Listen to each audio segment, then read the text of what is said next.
この CD でお話ししてくださっている斉藤ひとりさんは、ご存知の方も多いと思いますが、12年連続納税金額10番以内という日本記録を打ち立てた方です。また、納税の合計金額も173億円という快挙をなされ、これも日本新記録です。また、ご自分の仕事の他に心の楽しさと経済的な豊かさを両立させるための著書を数多く出版されている方です。初めてこの CD を聞く方は、1回目だけで結構ですから、静かで落ち着いたところで聞いてください。また、何度も追伸という形で完成されたテープですから、少し聞きづらいかもしれませんが、最後までゆっくりお聞きください。必ずあなたのお役に立つ話だと確信しています。はい、おはようございます。今から、みんなが幸せになる話をします。これしか不幸から抜け出す道がないっていうことで、この話をします。非常に簡単な話なんですけど、分かってくれる人が少ないです。100人に1人分かってくれればいいと思ってます。始めます。ですね、だいぶ前から話してるんですけど、人は何度も生まれ変わるんだよ。それから、親というものを自分で選ぶんだ。何のため親を選ぶか、何のため人間は何回も生まれてくるか、それから仕事には呼ばれるんです。親は自分で選びますけど、仕事というのはその人にぴったりの職場に呼ばれます。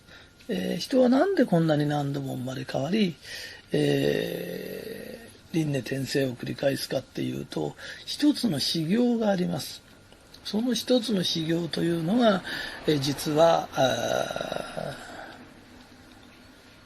劣等感の克服ということです。で、いきなり劣等感って言われても何のことかわからないし、自分が劣等感を持ってるとは思っていないんで、この話の一番、難しいところは、ほとんどの人は自分が劣等感を持ってるとは別に気がついてないんです。それと、また、親の方も劣等感を与えてるとは思っていないんです。だから、両方が気がついてないから、実は人は苦しむんです。で、そのことに気づいちゃうと、何のことか、そういうことかっていうことがわかります。それで、面白いんですけど、この問題は、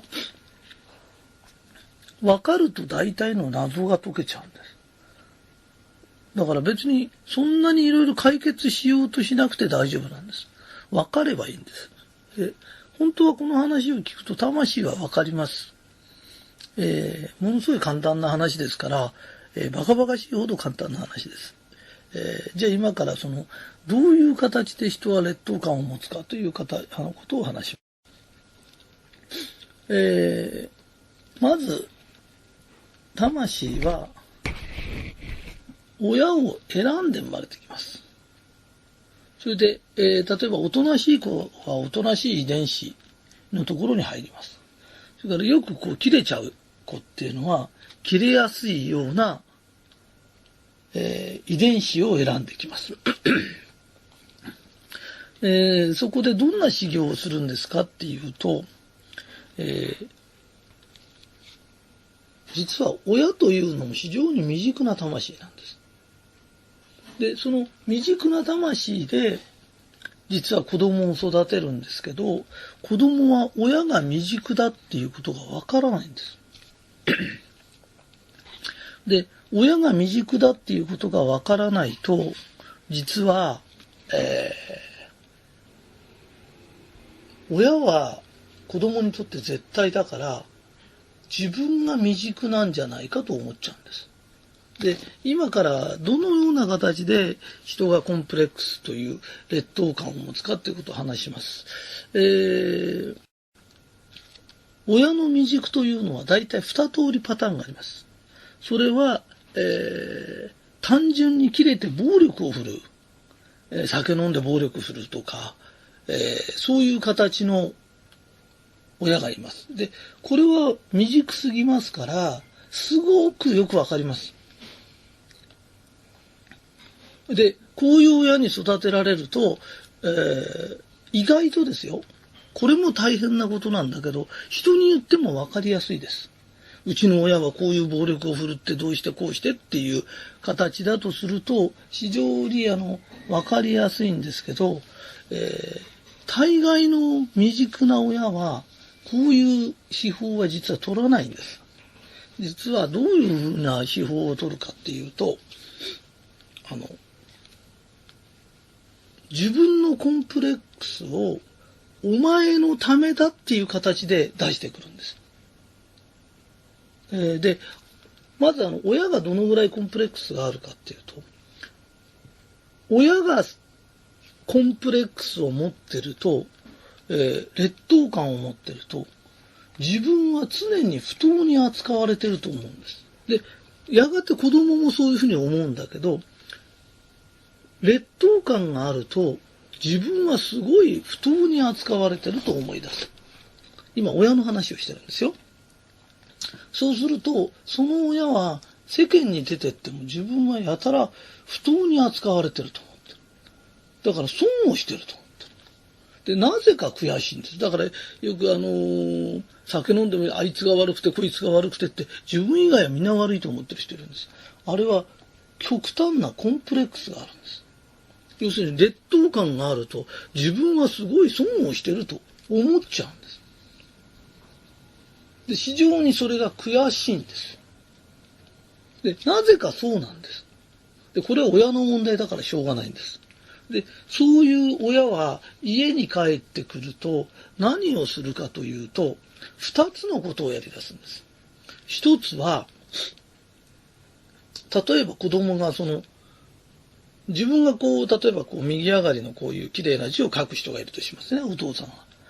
子供が丸文字を書くとそのことを異常に注意するんです。で、これはお前のためだからって言ってるけど、実は丸文字を書いてても誰も困ってないんです。それなのに異常に教えてるっていうのは必ず親にコンプレックスがあるんです。で、コンプレックスがあるから、そのことを一生懸命やって、憂さ晴らしをしてるんです。愛情という名の憂さ晴らしをしてる。それから、もう一つ、こういう憂さ晴らしの仕方もあるんです。例えば、子供がピアノを始めたとします。男の子が空手を始めたとします。そうすると、もう、やってみたら自分に向かないことが子供は分かったからやめたいのに、泣くほどやめたいのに、やったことは最後までやってほしいのよ、最後までやってほしいのよってずっと、子供に対して、ものすごい威圧してるんです。だからお母さんはここまでやって、お母さんは難職しててもアルバイトしててもあんた月謝出すからねって言って嫌がってるんです。で、最後まで続けてほしいって、最後っていつですか？最後ってどこですか？で、子供が、例えば、じゃあ初段になったらやめてもいいよって。ゴールを示さないでずっと最後までって言ってるのは何なんですか？それは。それって、自分のコンプレックスを人に晴らそうとしてるんだよね。子供で晴らそうとしてるの。じゃあ自分がやったこと全部最後まで続いたんですか？お母さんは。お父さんは最後まで続いたんですか？この前とんでもないテレビを見たのね。そのお母さんが自分の得意な好きなことやってるの。で、私は最後までこの子に私が最後まで頑張る姿を見せたいんだ。あんた好きなことしてるんだよね。それからダンスの戦いだろうが、女相撲の戦いだろうが、自分の好きなことを一生懸命やってんだよね。それを嫌いな子供はそれが嫌なんだよ。それと一緒にしてお母さんの偉さを見せようとしてんだよね。それでコンプレックスを晴らそうとしてるんだよね。で、コンプレックスって子供の、その親は親でまた持っちゃってた。だから子供にコンプレックスを与えない、劣等感を与えない最高のことっていうのは、運動会でだろうがなんだろう。学校でいい成績取ると。いい成績取ると喜んであげるけど、成績が下がると、あからさまに嫌な顔するの。ね。いい子にしてる時だけは喜んであげるけど、ちょっと気に入らないと、私は何も言ってないんです。顔が言ってるの。態度が言ってるの。それが子供にものすごい劣等感を与えるの。で、例えば、うつ病になっちゃってる子やなんかっていうのは、いい子なの。で、いい子なのにもっといい子を望むの。親がもっといい子って望んでもできないの。だってもっと四角になれとか、もっと完全に丸になれって言ってんのと同じで、丸になってんの。いい子なんだよ。だってその子が暴れるような子で暴走族になるような子だったら言うこと聞かないよ。で、いい子なんだからいい子だねって言ってあげればいいのに、もっともっと親が望むの。だから人生って少し上を望んでなんか挑戦するってすごく楽しいことなの。子供が自分で自発的にね、もっと上手くだってもっと上手くなりたい、ピアノだって上手くなりたいって言うなら楽しいの。子供の速度を超えて、もっとを望むの。ね、もっと。で、行かないとすごいがっかりした顔するの。それをあたかも親は、あんたのことを可愛がってるからだよ、みたいことを言うの。で、それがものすごい子供にコンプレックスを与えるの。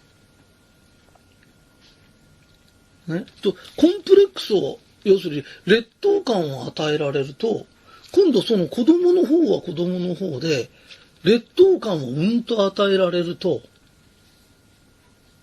自分に対して自分は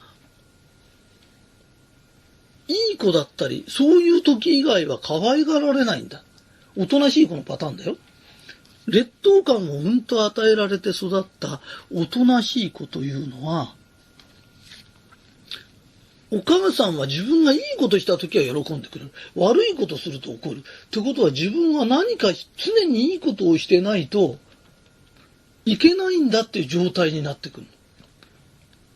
で、親は勝手に自分のコンプレックスを補うために子供を叱ってるようなもんなの。で、自分に劣等感があるというのをよく知らないんだよ。だから子供にそういうことをすると、やられた子供の方は自分は無価値だと思っちゃう。で、自分に価値を見出すためには一つのことをしなきゃいけないんだ。それは、人が喜ぶことを常にしてないと自分は無価値だと思っちゃうから、全員とは言わないよ。意外とそういう元気のないことは、あなた何やりたいのって言うと、自分はボランティアとか復讐したいっていうの。で、それは何かいいことをしなきゃ自分は価値がないと思ってる。ね。で、そこへ生まれてきちゃって、だから、おとなしい子っていうのはそういうボランティアとか、ボランティアやってる人が全員そうだってんじゃないよ。だけどそういう人がいるの。で、必ずそういう人の特徴ってのは楽しそうにやってないの。見るからに、だって本当にやりたいことやってて楽しそうなのね。で、自分のコンプレックスを補うためにボランティアやってる人っていうのは、本当はやりたいわけじゃないから、やりたいのって言いながらなかなかやんないの。で、実は本当にやったとすると今度どうなるかっていうと、そんなことでコンプレックスって要するに劣等感は補えないから、今度やらない人に対して、あの人たちはなんでやらないんだろうって、要するに不平不満をその人たちにぶつけ出すの。だって自分はやりたくてやってんじゃないんだもん。やりたくないのに私はやってんだ。だからなんであなたたちはやらないんだっていう理論になってくる。で、親に与えられたり、もちろん私は親がいませんでしたって言っても、人ん家に預けられて、そこのところでいじめられたりすると、人って劣等感持つんだよ。親だけの問題じゃないよ。育ててくれた人の話をしてるの。それで、そうすると自分は無価値な人間なんだ。で、劣等感があっておとなしい人っていうのは、うつ病になったりする。だっていい子なんだもん。いい子なのにもっといい子になる、もっといい子になって、息苦しくなっちゃうんだよ。で、暴れられりゃいいけど、暴れられないと、毎日親に、愛という名の暴力なんだよ、あれ。振るわれると、だんだん元気の気を取られちゃうの。そうすると、無気力になっちゃうの。なんで無気力になったんだって、誰か奪ったのがいるの。ね。そうすると、またそういうおとなしい子だから学校に行って、いじめる子がいるの。いじめる子っていうのは、劣等感を持ってるの。で、劣等感を持ってて、いじめられる子も劣等感があるんだよ。で、おとなしい子を、劣等感があって、おとなしい子を劣等感のある攻撃的なやつがいじめるんだよ。ね。で、会社で、おとなしい子はうつ病になったりするんだけど、劣等感のある人間が、全員が劣等感があるんじゃないんだよ。今度社会に出てくると、自分の劣等感を攻撃的な人間が埋めようとするの。そうすると、世の中にはそんな劣等感のない人間もいるの。本当に優しい人間もいるの。そういう人は、優しいし能力もあるから、出世する。すごく人望がある。あれを見ながら、自分も同じ地位に上がれば、ああいう風にみんなから尊敬されるんだと思う。ところが、劣等感のある人間は、自分が嫌いなの。根底的に。だから自分が嫌いだから、人に好かれるわけないの。だって自分だってあんたのこと嫌いなんでしょって。自分が嫌いなんだったら人だってあんたのこと嫌いだよ。っていう話になるんだよね。だから、そうなってくると、その人間は出世今度しても、誰も尊敬してくんないと余計劣等感が湧いてくるの。その結果二つの行動をとる。一つは、会社で弱そうなやつ見つけて、そいつを的にかけてずっと怒るの。叱るという名の憂さ晴らしをし始めるの。だって普通にただ教えるか指導すればいいの。それをネチずっとやるってことは、自分の劣等感をそいつで晴らそうとするの。わかる？ね。で、それの延長で誰かにその憂さ晴らしをまだできる人はいいの。部下やなんかいて偉くなっちゃって。で、慣れない人はいる。慣れない人はどうなるかと、家に帰ってきて、奥さんの箸の上げ下ろしとか雑巾の置き方に対してまで、ネチ言うか子供に対して、ずっと言ったりしてるの。で、気がついてないの。自分が親から受けてきた劣等感でそうなってるってことを気がついてないの。で、このことに気がつくために何度も人が生まれてくるの。ね。いいか。うちの会社に、私のお弟子にみっちゃん先生っていうのがいます。みっちゃん先生は、犬とか猫が大好きだからすっごく可愛がる。可愛いっていう。猫ってすごい可愛いよねって。それは違うよって。みっちゃんが猫を可愛いと思う気持ちを持ってるの。だから猫を可愛がるの。猫嫌いな人から見てゾッとするほど嫌いなんだよね。猫の問題じゃないんだよ。だから、あなたが劣等感を持ったのは、親が未熟なの。親が子供を劣等感を持つ程度しか育てられなかったの。でもはっきり言うけど、そういうとこへ生まれた子も自分が親になったら同じことをする人なの。だから別にあなた被害者なんじゃないんだよ。どっかで誰かが気づけばいい。それから課長やなんかでどんどん怒鳴ってたり怒ってる。嫌だなって。俺はなんでまた怒られるんだろうじゃない。怒ってる人に、この人は相当劣等感がある人なんだ。気の毒な人なんだなっていう顔で見ててみな。怒る人やめちゃう。だってバレてるんだ。ね、劣等感を持ってる人ってのは、自分が劣等感を持ってるということがバレるのが一番嫌なの。だから、もっと弱そうな人を探してるの。もっと未熟な人を探して怒ってる。ね。だから、お父さんが帰ってきて、橋の上げ下ろしから、ね、お前がね、俺はもう疲れて帰ってきてんのに、こんなお前の態度じゃね、しょうがないし、俺は家庭を大事にしてんだよ、大事にしてんだよってふりする人に、あんたなんでそんな劣等感持っちゃったのって言ってみな。一発で治っちゃう。だって見抜かれて。で、どっかで、あなたに劣等感を植え付けた人がいるの。それで、それは何ですかって、どんな風にして劣等感を植え付けたんですかっていうと、暴力とかそういう分かりやすいのは少ないの。それより、親のがっかりした顔なの。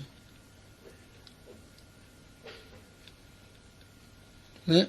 がっかりしてから立ち直ったように、でも大丈夫よお母さんがついてるから、そのがっかりした顔が傷つけるの。それで傷ついてきたの。だから、うっかりいい子になっちゃうと、意外と最初から成績がずーっと悪かった子とかっていうのは、意外と、親の期待してないんだけど、ちょっと昔勉強ができたとか、良かったとかっていう方が、で、その落ち込みが激しいのね。で、なんつうのかな。期待してあげることが愛だと思ってるの。愛とはそういうもんじゃないの。あんたが運動会で一着になろうが、ペケだろうが、ね、お母さんあんたのこと大好きだから関係ないから。ね。学校の成績が一番だろうが、ペケだろうが、私にとっては世界で一番かけがえのない子だから、私にとってはあんな細かいことは関係ないんだって。神様があなたを授けてくれただけで私は最高だからって。これが愛なの。それ、うちの子はいい子なのよ。うちの子は何なのよ、かんなのよって。ね。で、いい子の時しか褒めないの。わかるかい？ね、だから、あなたがコンプレックス、要するに劣等感を持ったのはあなたのせいじゃないんだよ。周りが未熟なの。どっかで誰かがこれに気づけばいいの。それで、未熟な人っていうのは、例えば夫婦ね、恋人同士でもそうなの。未熟な人の特徴っていうのは、自分以外の世界で、奥さんが楽しい思いしてくると、劣等感のない人は、友達とこう行ってカラオケ行って楽しかったねと、ああよかったねって言うの。ところが劣等感の持ってる旦那だと、なぜか、ものすごく俺のいないとこでどうやって楽しんだんだよ。そのことすごく嫌がって怒るの。だから、PTA で酒飲みに行こうかカラオケ歌ってものすごく楽しくても、帰ってきた時に、楽しくないふりしなきゃいけないの。例えば、もう嫌になっちゃうあんなの私二度と行きたくないのよ。辛かったのよって言わないと喜ばないの。ね。そうするとそんなこと長く続けたらくたぶれちゃうから、もう別れちゃおうってなるの。でも、別れられた旦那はなぜか気がつかないの。いや、奥さんでもいるの。あんたばっかり楽しくていいわねとか、人が楽しかったのはよかったねって言えばいいのに、それを言えない雰囲気を作るの。で、それはなんでですかって言ったら、あなたの中に劣等感があるの。だから、お父さんとか親が劣等感のある人の特徴っていうのは、愛という名の暴力を振るう人っていうのは、獲物を逃がしたくないの。子供が獲物なの。気がついてないけどそうなの。そうすると子供のことネチネチずーっと、もっとしっかりしましょうねとか、お母さんがついてるからねとか、要するに重圧をかけるの。かといってもこの獲物を逃がしたくないの。だから子供が自立しようとか独立しようとかって言うと邪魔したり、適当に困るって、要するに与えすぎると逃げてっちゃうから、逃げない程度のお金あげるとか、それでネチネチずーっとやってるの。で、女の人は最後の最後。もう逃げ道は2つしかないの。病気になるか男作って逃げ出すから。で、なぜかこの男を作って逃げ出した時っていうのは、その男というのも、劣等感の塊みたいなやつと必ずぐらい一緒になるの。だからこれは、人は劣等感を持ってるんだって、劣等感をやめよう。自分はどんな劣等感を受けてきたんだろう。ね。で、巧妙に隠されてるんだよ、この。劣等感を与える方法が巧妙に隠されてるの。だからこのテープは自分は人生最後のテープぐらいのつもりで一生懸命入れてるんだけど、ものすごく難しいんだよ。だってその人が幸せじゃなくて落ち込んでるんだとしたら、あんたが悪いと思わせるような周り、特に親とか育てた人、これがあんたのためよといううまい具合に劣等感を与えてるんだよ。だって本当に周りがあんたのため考えてたらあんた今幸せなはずなんだよ。それを幸せじゃないっていうのは、親の方も気がついてないんだよ。その子供から気力を奪ってるっていうことを。で、なぜお母さんがそうなったかっていうと、親にやられてきたんだよ。だから悪いとも何とも思ってないんだよ。で、本当にあんたのためだと思ってるから分かりづらいんだよ。でも本当にあんたのことだけを考えてくれてる人が何人もいる。なぜあんた不幸なのって。おかしいよねって。会社の部長も、お前のためだっつって怒ってるんだよ。だけど、おとなしく言ったってわかるよね。人前で怒んなくて、ちょっとって、本当に可愛がってる人のことそんなことするかいって。あんたは、本当は、うさばらししてんだよって。誰かが気がつけばいいんだよ。ね。で、そういう親のもとへ生まれてきたんだから、お母さんも大変だったねって。よっぽどコンプレックス持って生まれたんだよ。どんな親だったのって一回聞いてみたら、ね、絶対同じようなことされてるんだよ。で、因果を断ち切るっていうのは、そのお母さんのお母さんはそれをまたやられてた。ずーっとなんだよ。どっかでこれを断ち切ればいいんだよ。ね。それで人が劣等感を覚えるようなことを比較的俺の話ってひとりさんの話みんなが聞いて喜んでくれる。肩の荷が軽くなるんだよ。ね。わかるかい？人に劣等感ってね、気をつけなよ。俺なんか大学も中学しか行ってないから、中学でって学校の話バンバンしていいんだよ。だって中学校しか出てない人がいくら学歴の話したって誰も劣等感傷つかないんだよ。だけど俺がいい大学かなんか行ってて、オタクの学歴はって聞いたときに、相手が高校行ってるとか、高校しか行ってない、中学しか行ってない人だったら傷つく人もいるんだよ。ね。人間の言葉の中で一番大切なのは、相手にどうしたら劣等感を与えないかな。だからくだらない話しちゃダメだよって。ね。で、明らかにそういうサークルかなんか、なんていうの、六大学の集まりとかいくら言ってたっていいよ。じゃなかったら人を傷つけるようなことは言わないの。ところが、自分に劣等感がある人間は、傷つけるんじゃない。俺が偉いんだって言いたいんだよ。だから劣等感を持ったまま出世すると、出世したから自分を尊敬してくれると思うけど、誰も尊敬しないから、今度は飲み屋だとか、いろんなとこ行ってえばるんだよ。で、ひどいのになると、自分が偉いとこを見せたいために部下を連れてって、その前で部下にこう選ぶって言われて、はいはいとかって言って、それで、俺はごっそしてるとか喜ばれてるつもりでいるんだけど、そんなことされて喜ぶ人っていないだろうって。そんなことも気づかないほど未熟なんだよ。で、どっかで誰かが、こんなバカバカしいゲームやめようって。ね、よくクラブ活動やなんか行ってくると、先輩にめちゃくちゃいじめられてる。被害者のつもりで行く。被害者じゃないの。人間になるとやるんだもん。ね。それで、心の中に劣等感のない人間は劣等感があるところに行った時逃げようと思う。ところが劣等感のある人間っていうのは、劣等感のある上の人たちが来ると、この人たちに好かれようとする。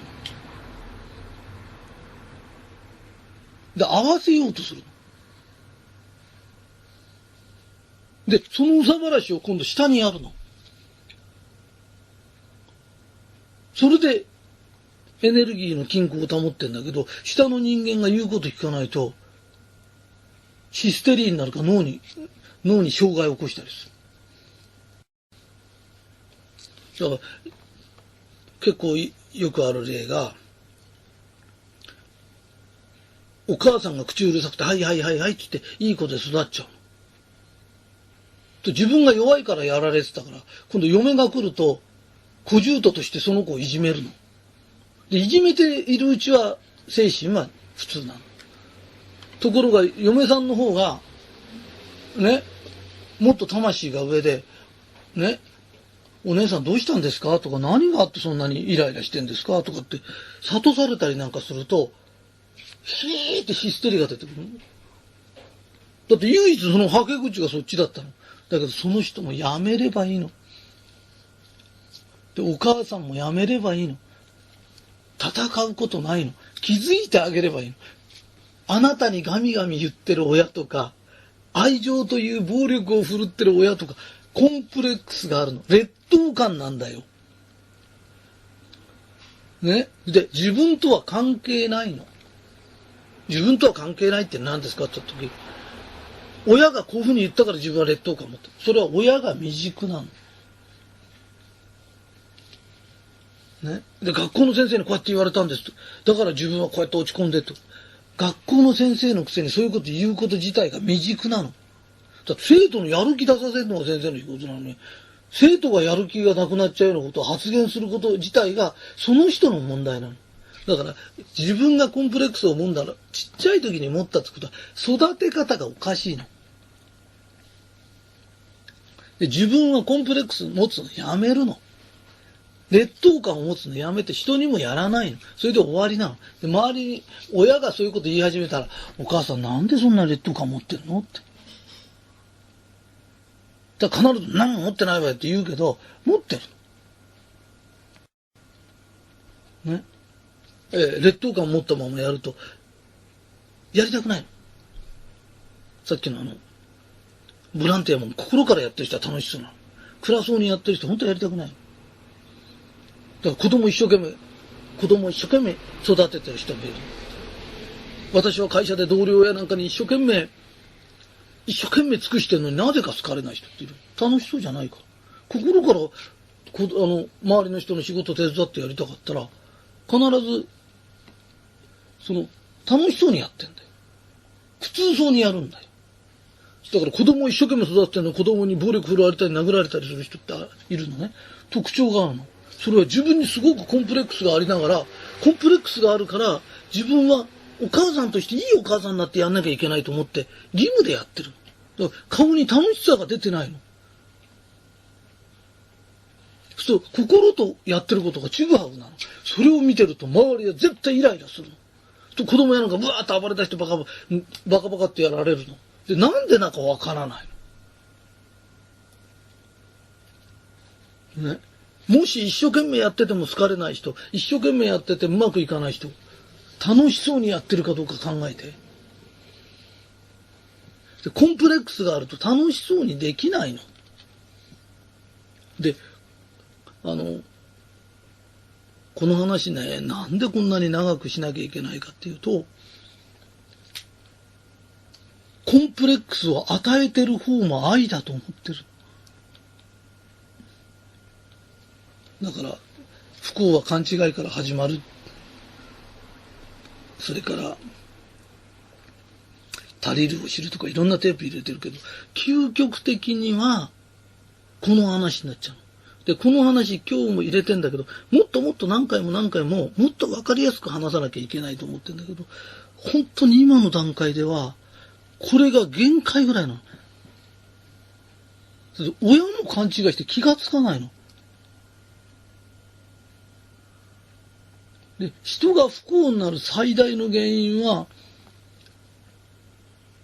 コンプレックスなんだよ。ね。だから過剰な期待とかしちゃダメなんだよ、子供に。で、ちょっとがっかりしたような顔される。試験の通信簿ってなんだ下がったねって言われただけで、どのぐらい子供が気がつくか分かってないんだよ。ものすごい繊細なんだよ、子供って。もうね、飴細工のガラス細工みたいなピンってやったら割れちゃうんだよ。ね。だから、そういうことってしちゃダメなの。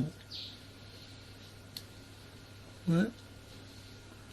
で、私言ったことないもん、そんなことって言ってる人いる。成績が下がっちゃったねって言って、がっかりした顔してから、ね。でもお母さんそんなの気にしてないから、顔が言ってるの。もう、子供って嘘つけないんだよ。神に近いんだよ、子供って。親が何を言ってるかわかんだよ。それをやられてきたんだよ。今苦しんでるあんた、それやられてきたんだよ。だからもうやめなっての、それ。で、またなんでやられてきたかというと、あんたも親になったらやるんだよ。どっかで断ち切らなかったら、ずーっと不幸が続くんだよ。ね。コンプレックスのある親ってね、自分が帰ってきたら喜んだ顔しなきゃいけないとか、もう常に自分を称賛しててもくれないと嫌なの。で、家族はずーっと称賛してるの。お父さんがこうだもんね。いつも機嫌を取らしてんの。で、自分はそれで気持ちいいからいい家庭だと思ってんの。だから突如としてね、奥さんがヒステリーになったりノイローゼになったり、気が狂ったりしたら、自分を称賛させてなかったかどうか考えな。いつも自分を褒めててほしいとか、いつも自分を見ててほしいとか、そんなこと言わないよ、普通の人間。言ってるとしたら、あんた子供の時からずーっと劣等感の塊なんだよって。で、劣等感で出世しちゃうやつっているんだよ。だから頑張んなきゃいけないって。だから、あんなに出世してんのにとか、よく夫婦で、いつも一緒にいてっていう夫婦いるんだよ。だから他人は仲がいいと思ってんだよ。いつも旦那のこと褒めてったいい奥さんじゃない。いつも旦那のこと褒めてたいかって普通。でいつも一緒にいたいかって普通だとしたら、あっち行きたいこっち行きたいってあるだろうって。ね。よっぽど厳しい親に育てられたか、よっぽど劣等感があると、奥さんとか子供にそれを望むんだよ。ね。で、本当にいい奥さんなのにね、突如として気が狂っちゃってって、本当にそんなにいい人に、いてね、愛に包まれてて、おかしくなるかいって。医学上なることもあんのかわかんないよ。でもその前に、自由にさしてたかいね、人と楽しいことがあったら楽しかったねとか、よかったなとか、また言っといでよって言ってたかいって。で、なぜそれを言えないんだいって。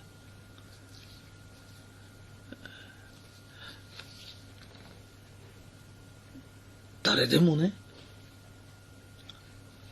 自分にはコンプレックス、要するに劣等感があるんじゃないか。育てられてきた時に劣等感があるんじゃないか。もし不幸な人がいたら、幸せの絶頂ならいいよ。それを思ってください。で、コンプレックスは出世では解決できないの。いくら家の人がチヤホヤしても解決できないの。心の中にあるから。だからいくら飲み屋やなんか行ってお金使っても、その時はチヤホヤしてても嫌われてるの知ってるの。だから帰りにはガクッとして寂しくなって帰ってくる。ね。自分の中にコンプレックスがあるんじゃないかっていうことを一回、もし不幸ならね、ただ幸せならそれがないだけなの。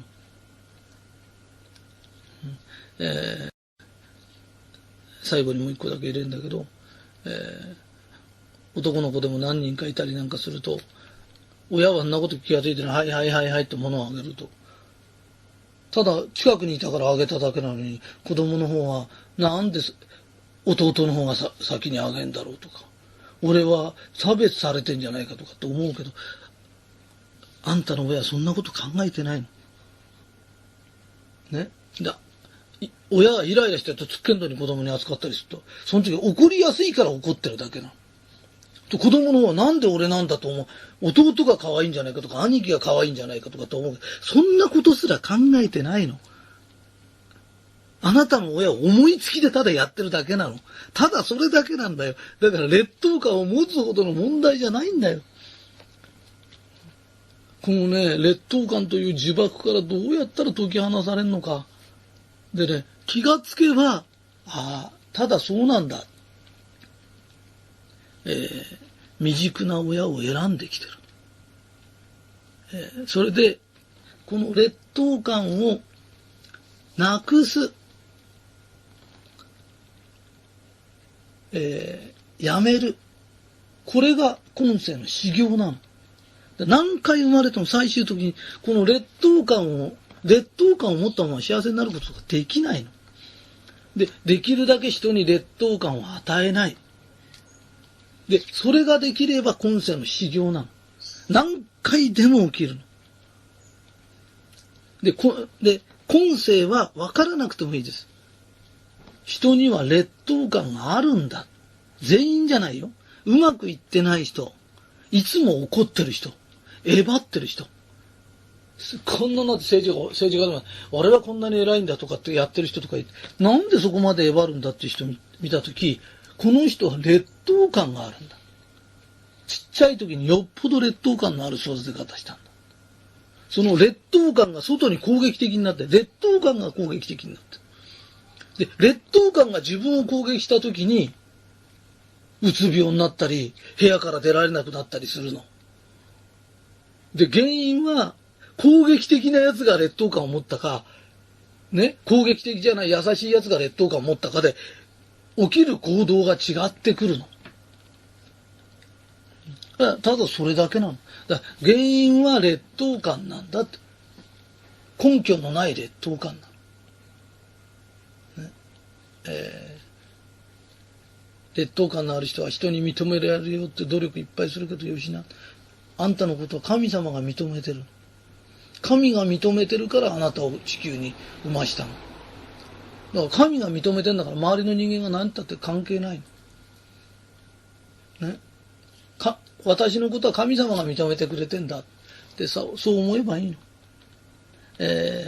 長くなりましたけど、一応終わります。